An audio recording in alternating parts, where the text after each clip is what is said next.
Récemment, nous avons fait une vidéo sur les plus grandes améliorations du football cette saison. Certains nous ont alors demandé d'aborder aussi les régressions. Alors voilà, les gars, voici les 8 plus grosses régressions dans le football cette saison.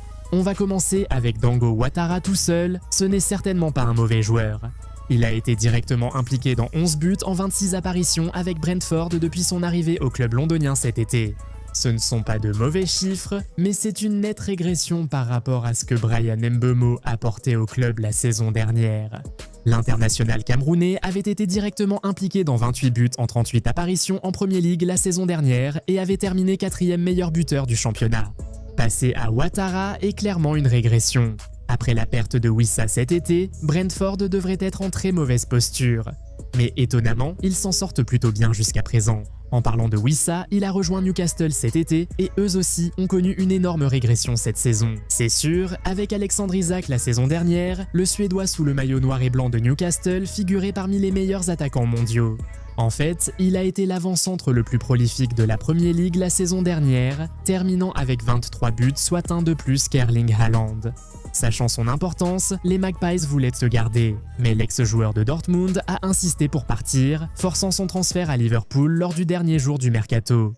L'insistance d'Isak à partir a forcé Newcastle à chercher un remplaçant, et leur recherche les a menés à Nick Walter-Mada, un joueur qui leur a coûté un record du club de 75 millions d'euros. Jusqu'à présent, il n'a inscrit que 10 buts en 42 apparitions, toutes compétitions confondues. Nous n'avons pas besoin que quelqu'un nous dise que c'est une énorme régression par rapport à ce que les Magpies avaient avec Isak la saison dernière. Ce qui rend cela encore pire, c'est que, recruté pour un montant record pour remplacer leur avant-centre partant, ce joueur est désormais utilisé au milieu de terrain par l'entraîneur. C'est une vraie régression. Alors qu'Isak partait à Liverpool, Tran quittait la Mercé pour le Real Madrid. Il a créé un grand vide chez les champions de Premier League qu'ils n'ont pas encore réussi à combler. Ils ont dépensé 40 millions d'euros pour recruter Jérémy Frimpong du Bayer Leverkusen cet été, espérant qu'il comblerait le vide laissé par le départ de Tran. Mais jusqu'ici, le Néerlandais a passé autant de temps à l'hôpital que sur le terrain, ce qui explique surtout cette impression de forte régression. À Liverpool, Trent était bien plus qu'un simple défenseur, il était un créateur d'occasion, un chef d'orchestre et un leader. Donc, il était évident que le remplacer serait une tâche immense. Même s'il avait été en forme, Frimpong aurait peut-être quand même eu du mal à égaler l'impact que Tran avait lorsqu'il était à Liverpool. Mais après avoir manqué 20 matchs à cause d'une blessure, cela ressemble vraiment à une énorme régression pour l'instant. Les Reds auraient sûrement été dans une meilleure position cette saison s'ils avaient encore un Trent en pleine forme, non? Mais ce n'était pas leur décision, n'est-ce pas? Ils voulaient tellement le garder, mais le joueur a insisté pour partir. Il y a une autre recrue de Liverpool qui a été une énorme régression. Tu sais de qui on parle ici. Dites-le nous dans les commentaires, on verra bientôt si vous avez raison pendant que vous y êtes. Si vous n'êtes pas déjà abonné à la chaîne, faites-le tout de suite pour ne jamais manquer notre contenu incroyable. C'est fait? Très bien, revenons à la vidéo. Retournons maintenant à Londres. Cet été-là, les Spurs se sont séparés de leur capitaine, Son Heung-min, de façon inattendue, et comme une sorte de remplaçant, ils ont recruté Mathys Tel avec un contrat permanent après l'avoir déjà fait venir en prêt plus tôt dans l'année. Tout comme Son, Tel est un joueur capable d'évoluer aussi bien sur l'aile gauche qu'en pointe. Mais en termes de performance, il a été une énorme régression par rapport à Son, tu vois. Le capitaine sud-coréen n'a pas fait sa meilleure saison avant son départ l'an dernier, mais il a tout de même participé à 23 buts et mené les Spurs à un trophée. Voilà à quoi ressemblait une mauvaise saison pour Son, mais Tel n'a jamais atteint ce niveau.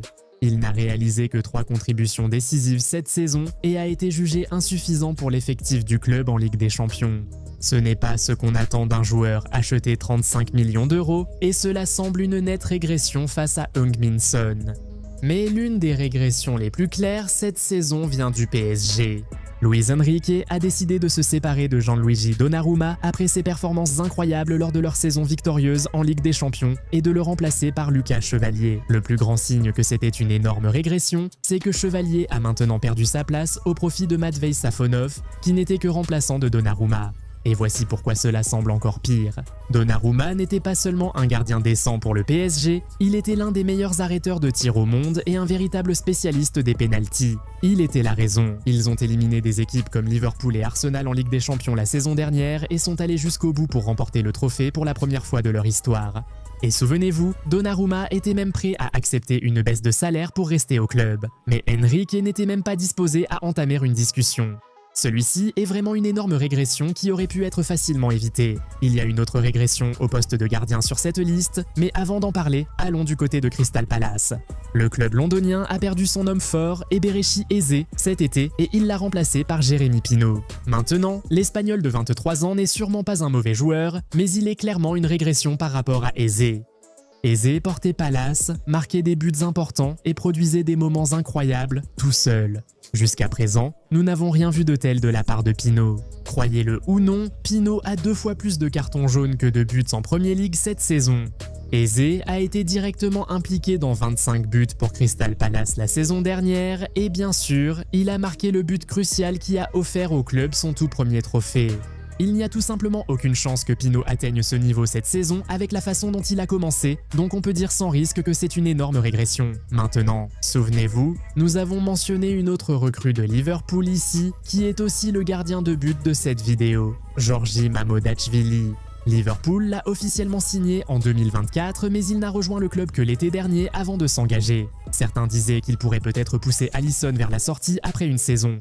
Mais après quelques mois, il était clair qu'il en était loin. Il a joué suffisamment lors de la blessure d'Alisson mais n'a guère convaincu. Les fans ont commencé à regretter Kamil Kelleher la saison dernière car il impressionnait à chaque occasion, réalisant des arrêts décisifs en championnat comme en Ligue des Champions, parfois même sur penalty. En ce qui concerne les gardiens remplaçants, Kelleher était l'un des meilleurs au monde la saison dernière. Et sur ce point, Mamodash représente vraiment une énorme régression pour Liverpool. Nous concluons avec un entraîneur à son 3e match cette saison. Nuno Espirito Santo a été limogé par Nottingham Forest après les avoir menés à une campagne incroyable la saison dernière. Il a été l'un des meilleurs entraîneurs de la saison 2020-85, devenant le premier de Nottingham Forest à gagner 3 fois le titre d'entraîneur du mois de la Premier League en une saison.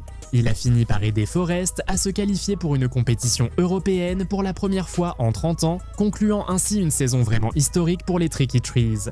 Mais après s'être brouillé avec le propriétaire du club en début de saison, Nuno a été limogé. Eh bien, jusqu'à présent, ses remplaçants ont été de véritables régressions par rapport à lui, d'Ange Postecoglou à Shandish, et peut-être même jusqu'à Vito Pereira, qui est là en ce moment. Après avoir terminé 7e et s'être qualifié pour l'Europe la saison dernière, Forest se retrouve maintenant à lutter pour le maintien cette saison, avec un réel risque de descendre. C'est la preuve d'une énorme régression. Avez-vous observé d'autres régressions cette saison? Dites-le nous en commentaire. Si vous avez aimé cette vidéo, mettez un pouce bleu, abonnez-vous et activez les notifications pour ne rien rater. À bientôt dans la prochaine vidéo.